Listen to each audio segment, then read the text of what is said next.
Buen día a todos nuestros queridos radioescuchas. Estamos aquí transmitiendo en México Prioridad. Y bueno, pues saludamos a Leobardo Espinosa, Ricardo Camela en los controles, a nuestro querido Javier Águila en la cámara. Y bueno, pues el día de hoy con la ausencia de Juan Francisco Menéndez Priante, quien se encuentra de vacaciones, unas merecidas vacaciones en Berlín. Le acabamos de hacer una llamada para ver si se puede conectar, pero está en el metro y la señal de su celular no precisamente es la mejor. Pero saludos, Juan Francisco, que te lo estés pasando de lo mejor.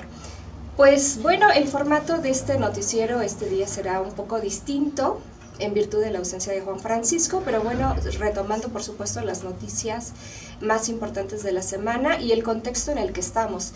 En estas semanas, pues tristemente se conmemoran dos fechas distintas. Por un lado tenemos el 26 de septiembre, fecha de la desaparición de los 43 estudiantes de Ayotzinapa, más todas las personas que resultaron desafortunadamente muertas en este episodio del 2014, y también por otro lado estamos ya a un día de ser un año más de la conmemoración del 2 de octubre, específicamente 50 años ya de aquel hecho tan terrible. Y curiosamente tienen puntos de coincidencia. Aquí hay una frase que es muy cierta, y es que todo aquel que no conoce su historia estará condenado a repetirlo. Tristemente venimos en un país donde el ascenso de la violencia, si no se detiene, es un poco como abrir las puertas para que se repliquen los hechos y para que cada vez sean más graves. Entonces, bueno, pues estaremos haciendo mención principalmente de la fecha que tenemos pues ya para el día de mañana, que es el 2 de octubre, pero también tendremos una invitada que nos hablará sobre semiología y que estamos a la espera de su llegada. Y bueno, sería muy importante escuchar desde su perspectiva el actuar de los políticos, la poca responsabilidad que tienen y de pronto las actitudes inclusive, llamémoslo así, de cinismo ante hechos tan atroces. Estamos en un país donde me parece que todos, sin excepción, somos partidarios entre ser promotores de vida, tristemente, o también promotores de muerte, y cada quien asume su papel. La inseguridad que estamos presentando en el estado de Puebla pues es bastante grave. Cada vez vemos que más cerca hay negocios que están siendo en el estado de Puebla pues extorsionados, que están siendo cerrados. Leía este fin de semana que a una chica muy cercana, me queda un poco la duda si da clases o no en la Universidad Popular Autónoma del estado de Puebla, que eso sería lo de menos, sino por los contactos que tenemos, que bueno, pues en la 16 de septiembre a la altura de Bugambilias le arrebataron su auto, un Jetta color blanco. Y lo curioso fue que en cuanto la mamá sube la noticia, varias personas dicen, sí, se lo quitaron, y con certeza fueron 5 sujetos, tal con tales características y tal otro con tales características. Es decir, la sociedad ya sabe el modus operandi de estas personas, y pareciera ser que la seguridad pública es la última en enterarse. Estamos frente al asesinato de activistas, de defensores de la tierra, cosa que es muy grave. Y bueno, pues aprovecho para saludar, por supuesto, a mi querido licenciado Francisco Castillo Montemayor, que lo veo por aquí, a Liz Alcalá, a Antonio Gama, a Lucy Quintero, y bueno, no reconozco a la otra persona, pero muchas gracias por estar en esta sintonía. Y bueno, pues sí, saludos querida Liz desde Héroes de Puebla. Pues sí, desafortunadamente en un contexto en el cual pues todos estamos involucrados, todos somos vulnerables, y como sociedad debemos protegernos y también exigirle a las aún autoridades el día de hoy pues que presten atención a todos estos temas. A mí personalmente me causó una indignación tremenda. Está perfecto que las personas, pues por supuesto, ¿no?, los servidores públicos se diviertan y pasen un buen momento, pero cuando veo al gobernador de Puebla y al presidente municipal cantando, haciendo atributo pues de su carisma, de su voz, sí me hace un poco de ruido, porque yo me digo, bueno, ojalá el mismo empeño que ponen en este tipo de acciones en los cuales los dos lucen muy guapos y parecieran ser artistas, bueno, pusieran el mismo interés para resolver temas de la seguridad, de los feminicidios, del tema del huachicol, de todas estas situaciones tan complejas que se están viviendo en el estado. Y bueno, pues entrando en materia, me gustaría mucho comenzar con el contexto del 2 de octubre. Esta frase, el 2 de octubre no se olvida, bueno, pues de verdad, ojalá no solo el 2 de octubre, sino todas aquellas situaciones en las cuales aún la justicia no ha llegado, pues las tengamos presentes, porque si no estaremos condenados a cada vez más tener o replicar hechos muy muy parecidos o aún peor, más graves. El 2 de octubre de 1968 tiene antecedentes que van a meses anteriores. Específicamente, todo comienza en el mes de julio, curiosamente, por un partido de fútbol. Un partido de fútbol entre dos preparatorias, una de la UNAM y otra del Instituto Politécnico Nacional. Aquí hay distintas versiones del por qué se suscita este hecho. Al final del partido, los jóvenes, los aficionados y los propios equipos comienzan a tener un enfrentamiento a golpes.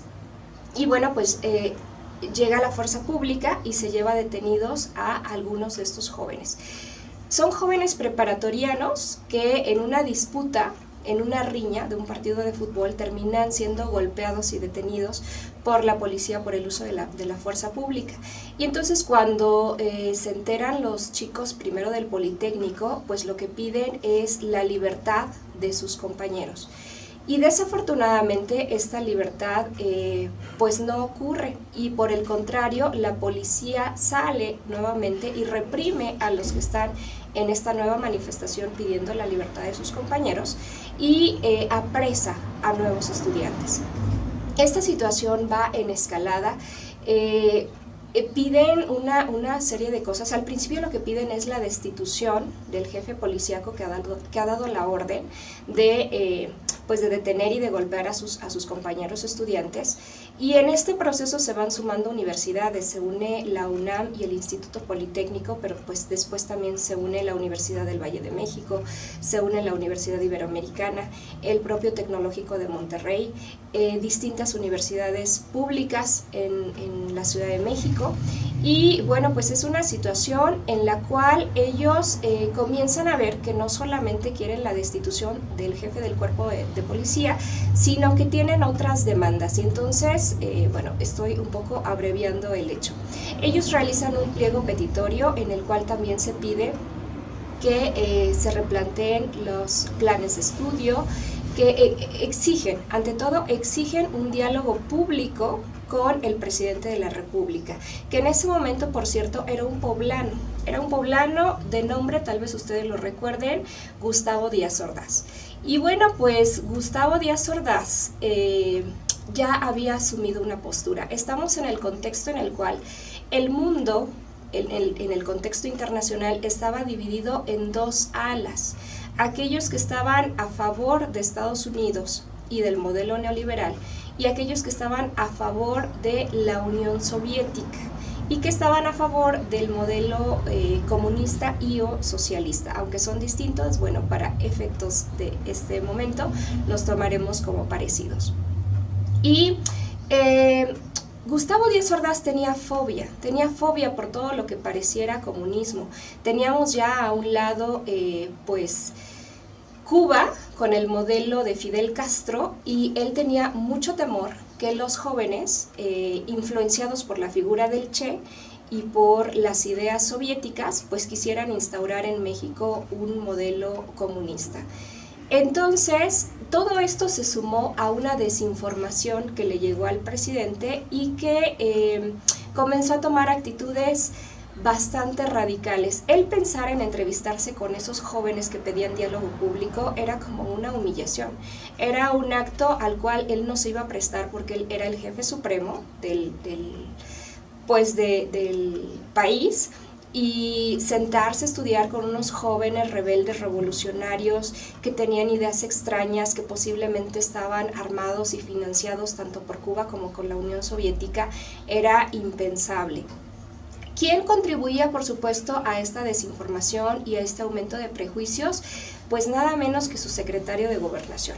Y su secretario de Gobernación, quien por cierto aún está vivo hasta el día de hoy, se llamaba Luis Echeverría Álvarez. Y aquí habría que hacer un paréntesis, porque la relación entre Luis Echeverría y la relación con Gustavo Díaz Ordaz era muy mala. Ustedes, no sé, quizá lo recuerden o quizá lo hayan leído, lo sepan, Gustavo Díaz Ordaz, que tenía un físico muy particular, en términos generales era un hombre muy simpático, era un hombre llamémoslo así, en el trato cotidiano de sangre liviana, por así llamarlo. Era un hombre que hacía mofa de su propio aspecto físico, era un hombre agradable, simpático, carismático, pero que curiosamente no toleraba, no soportaba a su secretario de Gobernación, que en este caso era Luis Echeverría. Y aquí había un problema muy fuerte, porque Gustavo Díaz Ordaz tenía en perspectiva a quién quería que fuese su sucesor, porque recordemos que durante muchísimos años en México, bueno, pues los presidentes deciden quiénes van a ser sus sucesores, o así lo decidieron, con apoyo de algo que en el PRI se llamaba la familia revolucionaria. Entonces, en este contexto, bueno, pues, sí, por favor, es que ya llegó nuestra invitada. Hola. Bueno, pues abrimos un espacio para darle la bienvenida a nuestra invitada y que me encantará que escuche esta parte porque también quisiera escuchar un poco su opinión al respecto. En este contexto, Gustavo Díaz Ordaz tenía muy claro quién quería que fuese su sucesor, pero también Luis Echeverría quería ser el sucesor. Entonces, estamos prácticamente casi en el último año de gobierno de Gustavo Díaz Ordaz y cualquier error que él cometiera le iba a impedir que él sugiriese o que él colocase a su sucesor, porque la familia revolucionaria no lo iba a avalar. Bueno, abreviando un poco este hecho que es muy importante para la memoria de los mexicanos, las manifestaciones de estos jóvenes fueron en ascenso, ocurrieron hechos realmente dramáticos, la policía comenzó a matar. Ya hubo, antes del 2 de octubre, hubo estudiantes asesinados. Los jóvenes se atrincheraron en las universidades pensando en su autonomía y en que el ejército y en que la policía o la seguridad pública no debiera entrar y sin embargo aún así entró. Se destruyó una puerta muy importante de uno de los edificios de la Ciudad de México, de San Ildefonso, si mal no recuerdo. Y bueno, pues llegamos finalmente hasta el tema del 2 de octubre, pero no estábamos en cualquier año tampoco. 1968 es el año en el cual se iban a celebrar por primera vez en América Latina los Juegos Olímpicos. Y entonces los ojos del mundo estaban puestos en nuestro país. La prensa internacional estaba llegando. Gustavo Díaz Ordaz no se encontraba en la Ciudad de México y le llama a Luis Echeverría y le dice días antes del 2 de octubre, señor presidente, tenemos ya la fecha del 2 de octubre encima, tenemos ya el 12 de octubre que va a ser la fecha de la inauguración de los Juegos Olímpicos, va a haber una manifestación el 2 de octubre y tenemos que actuar porque los ojos del mundo están puestos en México.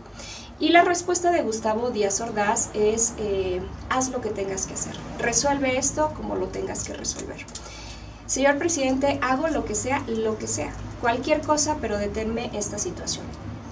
Ante esta respuesta, Luis Echeverría lo que hace es que él sabe que la manifestación será en la plaza de Tlatelolco, él envía a rentar los departamentos de las zonas altas de los edificios y pues también por otro lado pide al campo militar de la ciudad de Puebla que se desplace a Tlatelolco. No, perdón, antes pide al campo militar número 1 de la Ciudad de México. Yo sé muy poco de la historia de los militares, pero que yo sepa es de las únicas o primeras ocasiones en la cual un campo militar se niega a seguir órdenes y ellos dicen, nosotros no vamos a acudir a la plaza de Tlatelolco. Tiene que buscar un nuevo campo militar que se desplace con tanques y tanquetas y el campo militar que se desplaza justamente es el de la ciudad de Puebla. Aquellos militares que estuvieron presentes el 2 de octubre fueron los de este campo militar, justamente los de esta zona militar. Todos sabemos el desenlace que ocurrió aquel 2 de octubre, no sabemos con certeza el número de muertos que hubo, pero tenemos que ocurrió el hecho de que por primera vez en nuestro país los estudiantes fueron vistos como enemigos del Estado, como personas a las que si no se alineaban se tenía que aniquilar. Y eso es muy grave, porque algo muy parecido lo volvimos a replicar en el año 2014 y lo replicaremos las veces que sea si nosotros no entendemos la importancia de lo que significan nuestros jóvenes en nuestro país. Yo creo que si no somos capaces de vislumbrar que la juventud está llena de sueños, de ilusiones, que desea un país mejor, un mundo mejor, y los comenzamos a ver como disidentes a los cuales hay que aniquilar, bueno, estamos frente a un Estado indolente, frente a un Estado autoritario con características terribles realmente. Así es que, bueno, pues por eso la importancia de recordar este 2 de octubre. Los jóvenes de Ayotzinapa querían ir a conmemorar ese 2 de octubre del año 2014 en la Plaza de las Tres Culturas y sabemos el trágico fin al cual tuvieron. Gustavo Díaz Ordaz, en su último informe, él dijo que se hacía totalmente responsable de los hechos que habían ocurrido en ese año y que de alguna manera se sentía complacido. Se paró el Congreso, le dio un aplauso avalando lo que había hecho, y entonces la pregunta es, y qué bueno que está aquí nuestra invitada Angélica, quien ya llegó, cuando nosotros hacemos cosas incorrectas y todavía nos enorgullecemos de ellas, ¿qué es realmente lo que está pasando en realidad? ¿Es una actitud cínica? ¿Es una actitud irresponsable? ¿Bajo qué esquemas cuando eres servidor público estamos hablando? Bueno, pues hacemos un paréntesis. Por aquí se encuentra Mónica Arroyo, Juan Francisco, que nos dice que sigue en el metro. Saludos, Juan Francisco. Dani, mi querida Dani, te llamé, querida Dani, para que vinieras al programa, pero no tomaste mi llamada. En fin, querida Dani, te mando un beso donde quiera que estés.